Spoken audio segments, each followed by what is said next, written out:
চাকরিতেও নিচ্ছে না, একটা নর্মাল চাকরিতে আমাদেরকে নিচ্ছে না, বলে তোমার সার্টিফিকেট আছে তোমাকে নেওয়া যাবে না। বরং যদি আমরা আজকে পড়াশোনা না করতাম আমরা জিএর কাজ করেও খেতে পারতাম। যেহেতু এটা যৌক্তিক দাবি, এখানে লক্ষ কোটি জনগণ রয়েছে, আজকে আমাদের সব ভবিষ্যৎ, কালকে আমাদের ছোট ভাই বোনদের। তাই আমি মাননীয় প্রধানমন্ত্রীর দৃষ্টি আকর্ষণ করছি এবং জনপ্রশাসন মন্ত্রণালয়ের দৃষ্টি আকর্ষণ করছি দাবিটা বাস্তবায়ন করে আপনি এই আমাদের শিক্ষিত সমাজকে এই সরকারের সাথে হাতে হাত মিলিয়ে তালে তাল মিলিয়ে দাবিটা বাস্তবায়নের সুযোগ দেন। 193টা স্বাধীন রাষ্ট্রের ভিতরে 162টা দেশে 35+। এবং আপনি দেখেন শিক্ষিত বেকারের দিক থেকে বাংলাদেশের দ্বিতীয় অবস্থানে রয়েছে। একটা স্বাধীন রাষ্ট্রের জন্য এটা কতটা নিন্দনীয় একটা ঘটনা। এটার মূল কারণ হচ্ছে 30। ভারতে 120 কোটি জনগণ থাকা সত্ত্বেও 35, কোনো জায়গায় 40। তাহলে আমাদের বাংলাদেশ কেন? সর্বশেষ দেশ হিসেবে ছিল পাকিস্তান, আমাদের শত্রু যারা, তারাও 35 করে দিয়ে তাদের অবস্থান তারা গড়ে নিয়েছে। সেখানে আমরা বাঙালিরা কী করছি? আমাদেরকে 30-এ আটকে রেখে শিক্ষিত বেকারের দিন দিন অবস্থা বাড়াচ্ছে। এখন আছে দ্বিতীয়, আগামীতে হয়ে যাবে প্রথম। 28 বছরের সার্টিফিকেট দিয়ে 30 ইনভ্যালিড ঘোষণা করা। আমরা তো প্রোডাক্ট না, পণ্য না, আমাদেরকে কেন ইনভ্যালিড ঘোষণা করাবে? অবশ্যই শিক্ষিত জাতি হিসেবে, শিক্ষিত নাগরিক হিসেবে আমাদের মূল্যায়ন করা উচিত।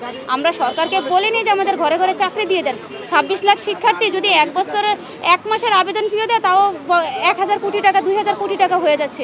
এই টাকাকে শিক্ষার্থীরা ফেরত নিচ্ছে, এটা তো সরকারের ফান্ডে জমা আছে। বরং যারা সরকারকে মিথ্যা তথ্য দিচ্ছে তারা সরকারের যেমন আন্তর্জাতিকভাবে সম্মান নষ্ট করছে, সেমন দেশীয়ভাবে অভ্যন্তরীণভাবে সরকারের সম্মান নষ্ট করছে, সরকারের ক্ষমতাকে প্রশ্নবিদ্ধ করছে, সরকারের শাসন ব্যবস্থাকে প্রশ্নবিদ্ধ করছে।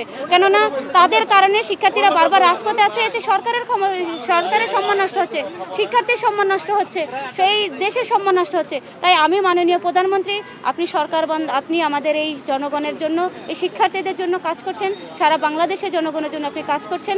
আপনার বাবার সোনার বাংলার দাঁড়িয়ে আমরা আপনাদেরকে বলবো, যেহেতু আমরা 26 লাখ আজকে আছে, 26,53,000, আগামীতে আমরা 30 লাখ হয়ে যাব, তারপর 35 লাখ। প্রতি বছর শিক্ষার্থী বাড়বে, এটাতে রাষ্ট্রের কোনো উপকার হবে না, ক্ষতি ছাড়া। যেহেতু শিক্ষার্থীরা সবাই শিক্ষিত, এখানে অনার্স মাস্টার্স, আমরা কাউকে বলিনি চাকরি দেন, শুধু সার্টিফিকেটটাকে মূল্যায়ন করার সুযোগ দেন। আমাদের সার্টিফিকেটটা আমরা যেন, হ্যাঁ আমরা উদ্যোক্তা হবো, যা কিছু করবো, আমরা তবুও যেন আমরা যেন এটুকু করতে পারি যে আমাদের চাকরির বয়সটা আছে। আপনারা দেখেছেন নির্দিষ্ট গণ্ডের মধ্যে আটকে রেখে অসাধু উপায়ে নিয়োগ দেওয়ার যে একটা প্রক্রিয়া চলতেছে বিভিন্ন চাকরিতে, যেমন কিছুদিন আগে প্রাইমারিতে দেখেছেন। এরকম যে অসাধু উপায় নিয়োগের জন্য আমাদেরকে 30-এর শৃঙ্খলে শিকল পরিয়ে দিচ্ছে, আর কিচ্ছু না।